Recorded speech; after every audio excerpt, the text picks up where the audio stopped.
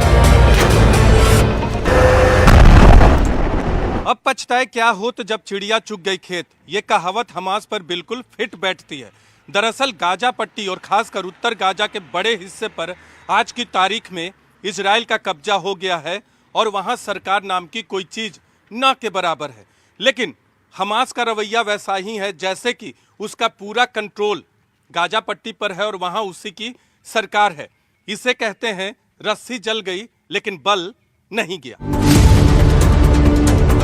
Hamas ने Israel के सामने एक ऑफर रखा है और वो प्रस्ताव ये है कि इजराइल के 50 बंधक रिहा कर देगा, लेकिन बदले में उसे 3 दिन का संघर्ष विराम करना होगा और कुछ फिलिस्तीनी बंधकों को भी रिहा करना होगा।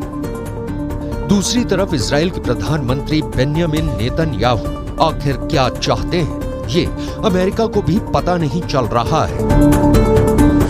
एक तरफ नेतन्याहू ये बयान दे रहे हैं कि बंधकों को रिहा करना उनकी प्राथमिकता है और दूसरी तरफ हमास लगातार बयान दे रहा है कि हम बंधक रिहा करना चाहते हैं, लेकिन इजराइल की तरफ से इस पर कोई प्रतिक्रिया नहीं आती।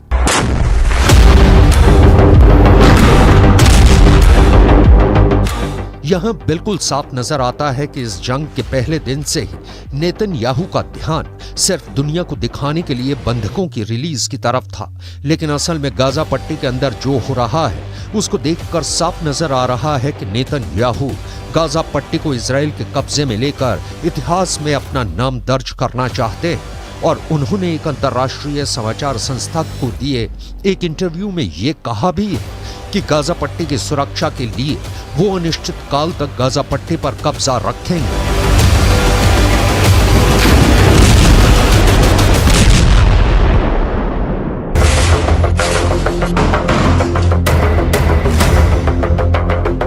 बंधकों को रिहा करने के हमास के प्रस्ताव से साफ है कि हमास घुटने टेकने की मुद्रा में आ चुका है, लेकिन इजराइल हमास के घुटनों को तोड़ना चाहता है। एक तरफ इजराइल गाजा पट्टी पर कड़कती हुई बिजली बनकर टूटा है और दूसरी तरफ इजराइल अपनी प्रोपेगेंडा मशीन को भी जबरदस्त तरीके से इस्तेमाल कर रहा है। कल पूरी दुनिया में एक तस्वीर वायरल हो रही थी जिसमें कि ये दिखाया जा रहा था कि अल शिफा अस्पताल के अंदर इजराइल ने चिकित्सा सामग्री पहुंचाई है। और आज एक और तस्वीर पूरी दुनिया में दिखाई जा रही है कि एक फ्यूल टैंक यानी ईंधन गाजा पट्टी के अंदर रफा क्रॉसिंग के माध्यम से पहुंच रहा है। पूरे 1 महीने और 5 दिन के बाद गाजा पट्टी के अंदर फ्यूल आया है, ईंधन आया है।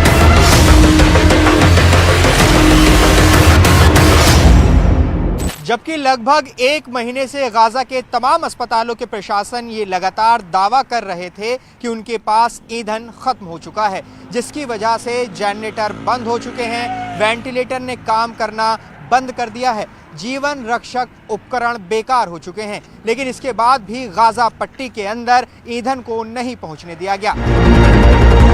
लेकिन जब गाजा सिटी पर इजराइल डिफेंस फोर्स का कब्जा मजबूत होता जा रहा है तो अब पहली बार ईंधन के एक टैंक को गाजा पट्टी के अंदर रफा क्रॉसिंग के माध्यम से लाया गया है। लेकिन गाजा पट्टी के लोग इस राहत को बहुत कम मानते हैं।